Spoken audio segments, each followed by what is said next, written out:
ഓം gum ഗണപതയേ നമഃ. ഓം ശ്രീ സരസ്വത്യൈ നമഃ.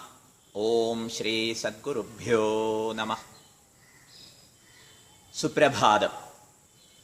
പ്രഭാതതീർത്ഥം പരിപാടിയുടെ 35-ാം ദിവസത്തിലേക്ക് നാം പ്രവേശിച്ചിരിക്കുകയാണ്.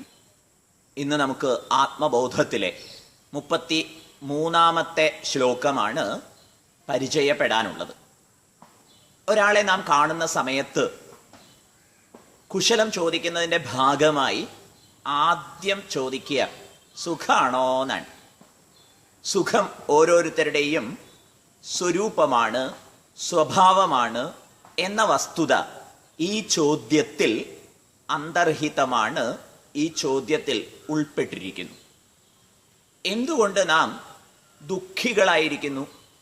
എന്തുകൊണ്ട് നാം ഭയം ഉള്ളവരായിരിക്കുന്നു? ആശങ്കയും പരിഭ്രമവുമൊക്കെ ഉള്ളവരായിരിക്കുന്നു? ഇത് വാസ്തവത്തിൽ നമ്മുടെ സ്വഭാവമല്ല, സ്വരൂപമല്ല. ഈ തിരിച്ചറിവിൻ്റെ ബലത്തിൽ ജീവിക്കാൻ സാധിക്കുമ്പോൾ നാം മനുഷ്യന് ലഭിച്ചിട്ടുള്ള അതിവിശിഷ്ടമായ വിശേഷ ബുദ്ധിയെ വേണ്ട തരത്തിൽ വിനിയോഗിക്കുന്നു എന്ന് പറയാം. ഇവിടെ ശരിയായ വിവേകം ആവർത്തിച്ചാവർത്തിച്ച് ചെയ്യുക എന്നുള്ളതാണ് നാം ലക്ഷ്യമാക്കേണ്ടത്. വിവേകത്തിൻ്റെ പാഠങ്ങൾ നമുക്ക് ഉദ്ബോധിപ്പിച്ചു തരുന്ന ആത്മബോധത്തിൻ്റെ 33-ാമത്തെ ശ്ലോകം. അമനസ്ത്വാന്നമേ ദുഃഖ രാഗദ്വേഷഭയാദയഃ അപ്രാണോ ഹ്യമനാശുഭ്രഃ ഇത്യാദി ശ്രുതിശാസനാത്. ഭഗവത്പാദർ തനിക്ക് പറയാനുള്ള വസ്തുതകൾക്ക് ശ്രുതിയുടെ, വേദാന്തത്തിൻ്റെ, ഉപനിഷത്തിൻ്റെ പിൻബലം ഇവിടെ ആവാഹിക്കുന്നു. തനിക്ക് പറയാനുള്ളത് എത്രയോ സഹസ്രാബ്ദങ്ങളായി ഋഷീശ്വരന്മാർ അവരുടെ സ്വാനുഭൂതിയിൽ ബോധ്യപ്പെട്ടിട്ടുള്ള വസ്തുതയാണ് എന്ന് ഭഗവത്പാദർ ഉദ്ധരിക്കുന്നു. തനിക്ക് പറയാനുള്ളതിനൊരു ആധികാരികത ഉണ്ടാവട്ടെ, സാമ്പ്രദായികമായ വിഷയമാണ് ഞാൻ പറയുന്നത് എന്ന് പഠിതാക്കൾ മനസ്സിലാക്കിക്കൊള്ളട്ടെ എന്നിത്യാദി ഉദ്ദേശങ്ങൾ ഈ ഉദ്ധരണിയുടെ പിറകിലുണ്ട്. പരമ്പരാഗതമായി പകർന്നു വരുന്ന ശാസ്ത്രത്തെയാണ് നാം സ്വാത്മബോധത്തിന് വേണ്ടി അവലംബിക്കേണ്ടത് എന്നും നമുക്ക് ഈ സമയത്ത് പ്രത്യേകം ഓർമ്മിക്കാം. നമ്മുടെ ആചാര്യന്മാരൊന്നും ഇതെൻ്റെ കണ്ടെത്തലാണ്, ഇതെൻ്റെ കൽപ്പനയാണ് എന്ന നിലയിൽ പരിചയപ്പെടുത്തിയിട്ടില്ല.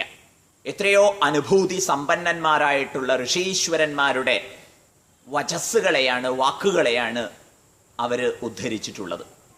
ശ്ലോകത്തിലേക്ക് തിരിച്ചു വരാം. അമനസ്ത്വാന്നമേ ദുഃഖ രാഗദ്വേഷഭയാദയഃ. വിവേകത്തിൻ്റെ പാഠമാണ് ഇവിടെ ഉദ്ബോധിപ്പിക്കുന്നത് എന്ന് പറയുകയുണ്ടായി. മനസ്സ് ഞാനാണോ? മനസ്സ് ഞാനല്ല. അമനസ്ത്വാത്, ഞാൻ മനസ്സല്ലാത്തത് കൊണ്ട്, അമനഹ മനസ്സല്ലാത്തവനാണ് ഞാൻ. അതുകൊണ്ട് മേ എന്നിൽ ദുഃഖ രാഗ ദ്വേഷ ഭയാദയഃ, ദുഃഖം, രാഗം, ദ്വേഷം, ഭയം, ആദയഃ എന്നതുകൊണ്ട് ആശങ്കയും പരിഭ്രമവും അസ്വസ്ഥതയും അസൂയ തുടങ്ങിയിട്ടുള്ള ദുർഗുണങ്ങളും ഒക്കെ പരിഗണിക്കപ്പെട്ടിരിക്കുന്നു. വിവേകത്തിൻ്റെ പാഠം ഉപദേശിക്കുന്ന ഈ ശ്ലോകം നമുക്ക് ധ്യാനപൂർവകം കൂടുതൽ കൂടുതൽ ഉൾക്കൊള്ളാൻ ശ്രദ്ധിക്കാം. ഞാൻ മനസ്സല്ല. മനസ്സിൽ ഉദിച്ചു വരുന്ന ദുഃഖത്തെയും സുഖത്തെയും ഭയത്തെയും പരിഭ്രമങ്ങളെയും അതുപോലെ തന്നെ ഇഷ്ടാനിഷ്ടങ്ങളെയും രാഗദ്വേഷങ്ങളെയും, ലൈക്സ് ആൻഡ് ഡിസ്ലൈക്സ്, ഇവയൊക്കെ തന്നെ മനസ്സിൻ്റെതാണ് എന്ന് തിരിച്ചറിയണം.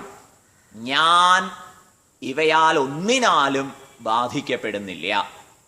അപ്രാണോ ഹ്യമനശുഭ്ര ഇത്യാദി ശ്രുതിശാസനാത്.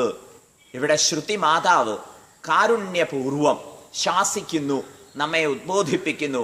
അപ്രാണ, ആത്മാവ് അപ്രാണനാണ്, പ്രാണങ്ങൾക്ക് അപ്പുറത്തുള്ള തത്വമാണ്, പ്രാണങ്ങൾക്ക് ചേഷ്ടാശേഷി നൽകുന്ന തത്വമാണ്, ആധാരമാണ്. ഹി അമന, മനസ്സും ഈ ആത്മാവിൽ ഇല്ല, ആത്മാവിൽ മനസ്സും ഇല്ല.